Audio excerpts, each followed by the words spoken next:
हमारे पास इन्वेस्टमेंट है, आइडिया समझ नहीं आ रहा कि हमें किस जगह पे इन्वेस्ट करना चाहिए। एक बड़ा कॉमन सवाल जो अक्सर लोग पूछते हैं कि हमारे पास इन्वेस्टमेंट है और हमें इसको इन्वेस्ट कहां करना चाहिए।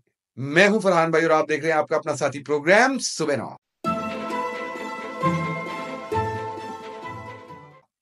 ये सवाल बड़ा कॉमन सवाल है कि इन्वेस्टमेंट्स आपके पास हैं, लेकिन इन्वेस्टमेंट कहां करनी चाहिए इस बारे में आप क्लियर नहीं है कि कहां पे हम इन्वेस्ट करें। कोई नया नया आइडिया दिया जाए। अच्छा, आज मैं आपको जो नए आइडियाज दे रहा हूं वो 3 नए आइडियाज दे रहा हूं जो कि आप पाकिस्तान में कर सकते हैं या आप चाहें तो इंडिया के अंदर भी कर सकते हैं। अगर आप इंडिया में देख रहे हैं प्रोग्राम, या बांग्लादेश में भी कर सकते हैं। लेकिन जो मेरी कैलकुलेशन है उसको आप अपने हिसाब से कन्वर्ट कर लीजिएगा। पाकिस्तान में, इंडिया में, बांग्लादेश में, तीनों जगहों पर ये जो मैं आपको 3 इन्वेस्टमेंट प्लान बता रहा हूं बहुत जबरदस्त है। अच्छा, इन्वेस्टमेंट के हवाले से एक चीज याद रखिएगा कि देखो, एक चीज होती है स्पेकुलेशन और एक होती है इन्वेस्टमेंट। हम कई दफा स्टॉक एक्सचेंजेस के अंदर या करेंसी मार्केट्स के अंदर इन्वेस्ट नहीं कर रहे होते, स्पेकुलेटिव काम कर रहे होते, स्पेकुलेट कर रहे होते। स्पेकुलेट करने का मतलब क्या होता है? स्पेकुलेट करने का मतलब ये होता है कि हम ये करते हैं कि हम आज हमने कोई शेयर लिया और अब हमारा होता है कि यार 1-2 दिन के अंदर बेच के उससे प्रॉफिट ले लें। इसमें नुकसान का अंदेशा बहुत ज्यादा होता है। ये थोड़ा सा गैम्बलिंग से मिलती जुलती काम है। ये स्पेकुलेटिव है। आपने अंदाजा लगाया कि हाँ जी, इसका 1-2 दिन 3 दिन के अंदर जो है वो बहुत अच्छे रिजल्ट आ जाएंगे और आप फिर उससे प्रॉफिट्स एक्सपेक्ट करते हैं। कई लोग कई दफा प्रॉफिट हो जाता है, 1-2 दिन 3 दिन के अंदर आपको प्रॉफिट मिल जाता है, लेकिन कई दफा ऐसा होता है कि स्पेकुलेटिव गेम के अंदर बहुत ज्यादा नुकसान हो जाता है। करेंसी मार्केट्स में भी ऐसा ही होता है और स्टॉक्स में भी ऐसा ही होता है। लिहाजा जब स्टॉक्स की तरफ जाएं तो हमेशा ये सोचिए कि आपने अगर स्टॉक्स के अंदर इन्वेस्ट करना है तो अपने जहन को लॉन्ग टर्म इन्वेस्टमेंट्स की तरफ लेकर जाएं। आपको फिर जो है लॉन्ग टर्म इन्वेस्टमेंट्स के अंदर जो है आपको फायदा जो है वो एक्सपेक्टेड है। लेकिन बहरहाल मैं इस वक्त स्टॉक्स के ऊपर बात नहीं कर रहा, ना ही मेरा वो शोबा है स्टॉक एक्सचेंज या करेंसीज जो है। मैं बात कर रहा हूं आपके साथ 3 बिजनेसेस की तरफ, और वो 3 बिजनेसेस कौन से हैं? बहुत जबरदस्त 3 बिजनेसेस हैं। अभी तक हमारे यहां पे इतना ज्यादा कॉमन नहीं हुए, खासतौर पे पाकिस्तान के अंदर तो वो बिजनेसेस बिल्कुल ज्यादा कॉमन नहीं हुए।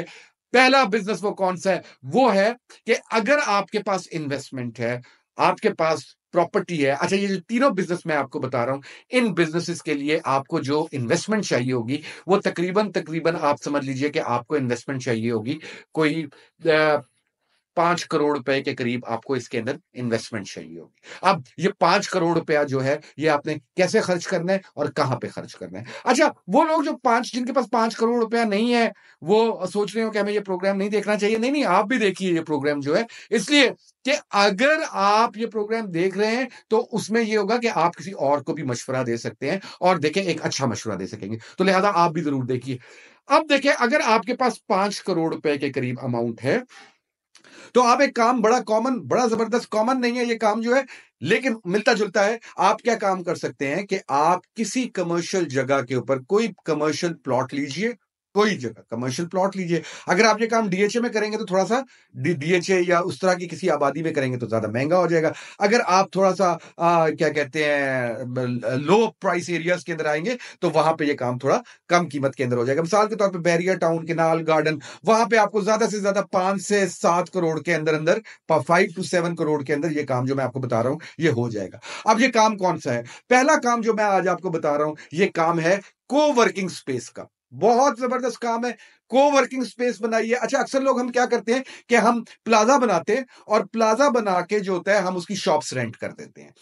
देखें, उससे बहुत बेहतर है कि आप प्लाजा अगर बनाया है या आपके पास कोई प्लाजा मौजूद है तो आप उसके फ्लोर को, किसी भी फ्लोर को को वर्किंग स्पेस बना दे। अच्छा, को वर्किंग स्पेस जिनको नहीं मालूम उनको बता देता हूं कि को वर्किंग स्पेस क्या होती है।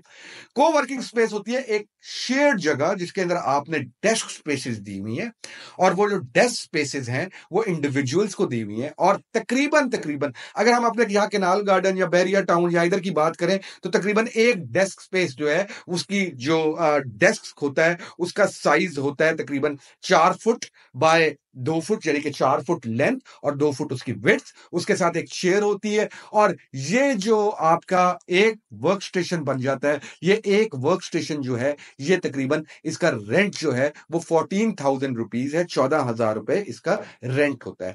ये आप एक पूरा बिजनेस सेंटर बना रहे होते हैं, और एक ऐसा कमरा जिसका साइज जो है वो 14 फुट बाय 12 फुट का कमरा है, उसके अंदर तकरीबन आपके जो वर्क स्टेशन लग जाते हैं वो तकरीबन आपके टोटल 6 वर्क स्टेशन जो हैं वो लग जाते होते हैं। अब आप खुद बताइए कि अगर 14,000 रुपए आपका एक वर्क स्टेशन जो है आप उसको दे रहे हैं, तो 6 वर्क स्टेशन का मतलब ये हो गया कि तकरीबन तकरीबन आपका 84,000 रुपीज वो आपका एक कमरा आपको पे कर रहा होगा। अच्छा, ये जो को वर्किंग स्पेस, ये वो लोग भी कर सकते हैं जिनके रेजिडेंशियल घर हैं और वो घरों को रेंट, अपना घर को रेंट पे दे रहे होते हैं, तो वो ये काम घर के अंदर भी कर सकते हैं, अपने घर को को वर्किंग स्पेस के तौर पे लेके जा सकते हैं। अब को वर्किंग स्पेस के अंदर जो आपके पास, जो आप जिस चीज को पे कर रहे होते हैं, वो किस चीज को पे कर रहे होते हैं? आप उस घर का जो बिजली का बिल है वो आपके जिम्मे होता है, प्लस उधर ऑफिस बॉय जो है वो आपके जिम्मे होता है। ये 2 चीजें तो आपके जिम्मे होती हैं, प्लस अगर कोई गार्ड है तो वो भी आपके जिम्मे होता है।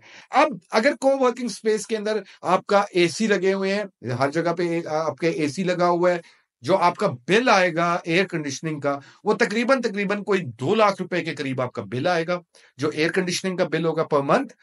और इसके अलावा जो है तकरीबन आपका 70,000 रुपया जो है वो ऑफिस बॉय और जो आपने चौकीदार रखा हुआ है उसकी सैलरी जा रही होगी, तो तकरीबन 2,70,000 रुपए आपके ये पर मंथ जा रहे होंगे। जबकि अगर मिसाल के तौर पे आप ये काम कर रहे हैं 5 मरले के एक प्लॉट के ऊपर, जहां पे आपने उसको को वर्किंग स्पेस बनाया है, और 5 मरले के एक प्लॉट के ऊपर, एक फ्लोर के ऊपर जो आपके टोटल डेस्क स्पेसेस बनते हैं, वो तकरीबन आपके डेस्क स्पेसेस बनते हैं कोई 80 डेस्क स्पेसेस जो हैं, 80 के करीब डेस्क स्पेसेस जो हैं वो बन जाते होते हैं। अब 80 डेस्क स्पेसेस को अगर आप लगाएं तो 80 डेस्क स्पेसेस जो हैं आपके, वो तकरीबन आपको जो पे कर रहे होंगे, 80 को आप जब 14,000 के साथ मल्टीप्लाई करेंगे तो तकरीबन 11 लाख रुपए का अमाउंट है जो आपके पास आ रहा होगा एक फ्लोर से।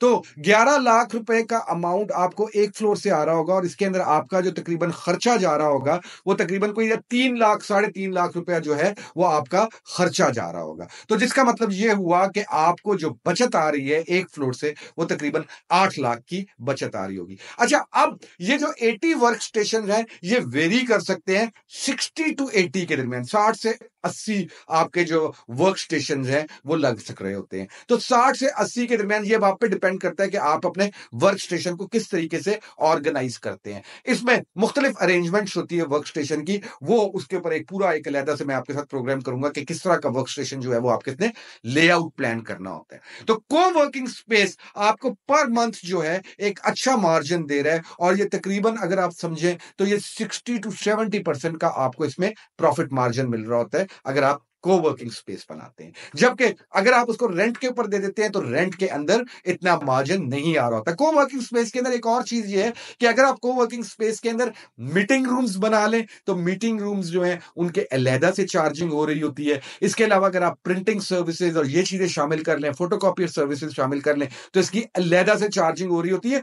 कई लोग तो ये करते हैं कि जो मीटिंग रूम और आपका जो फोटोकॉपिंग सर्विसेज है इसको वो आउटसोर्स कर देते हैं। जैसे फोटोकॉपी को वो क्या करते हैं कि किसी फोटोकॉपियर को लेकर आ जाते हैं और वो फोटोकॉपियर जो है उसको आप आउटसोर्स कर देते हैं। उससे जो है आप फोटोकॉपी का जो कॉर्नर उसको आपने दिया है उसको आप उसका एक रेंटल लेना शुरू हो जाते हैं। तो को वर्किंग स्पेस बहुत जबरदस्त आइडिया है। अगर आपके पास 5 से 7 करोड़ रुपए आप इन्वेस्ट कर सकते हैं, उसके अंदर आपको बहुत पे करेगा ये चीज। जो दूसरा आइडिया जो मैं आपको देने लगा हूं वो बहुत ही इनोवेटिव आइडिया है। अगेन इसके अंदर इन्वेस्टमेंट तकरीबन तकरीबन यही कोई 5 से 10 करोड़ के दरमियान इसकी इन्वेस्टमेंट है।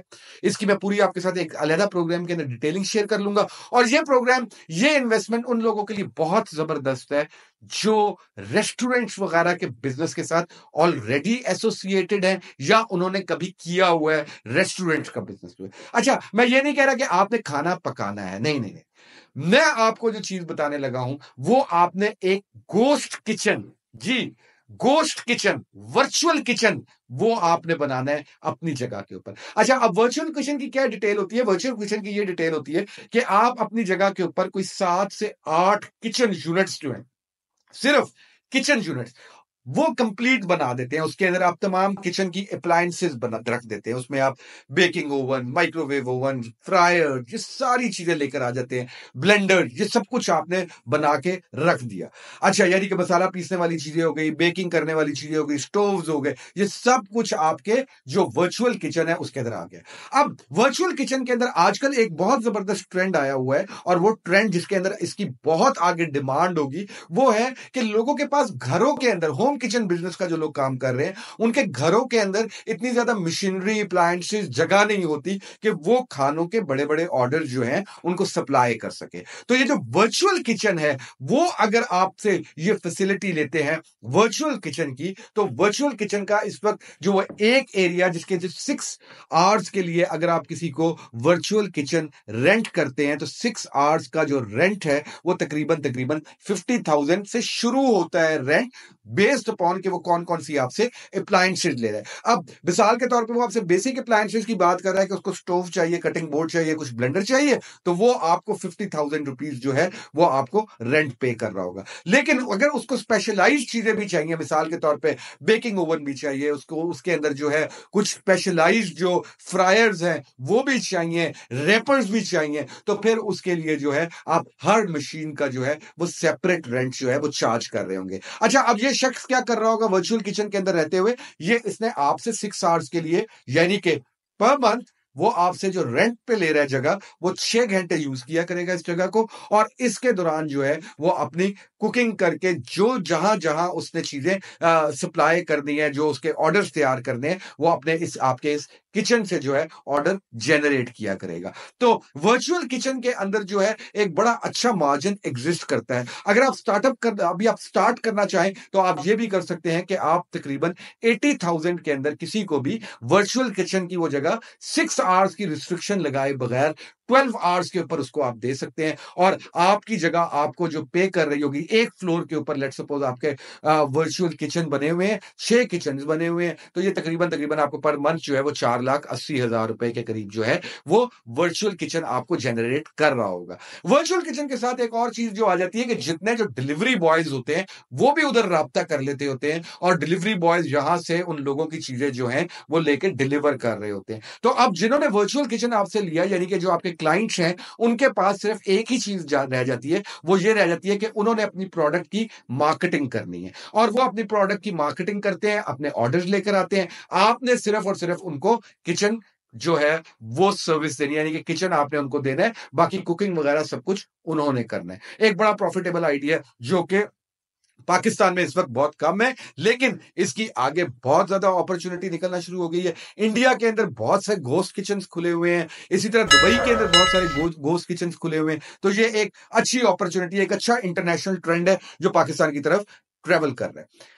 तीसरा एक बिजनेस जो वो बहुत ही जिसे कहते हैं इनोवेटिव, अगेन एक अच्छा आइडिया, खास तौर पे कराची में, लाहौर में, ऐसी जगहों पे जहां पर घरों की रेंटल वैल्यू बहुत ज्यादा है। अच्छा, अब होता क्या है कि जब घरों की रेंटल वैल्यू ज्यादा होती है तो हमें कई दफा होता है कि हमने स्टोर जो होता है वो हमें अलहदा से चाहिए होता है। अब ये जो मैं आपको आइडिया देने लगा हूं, ये है सेल्फ स्टोरेज का।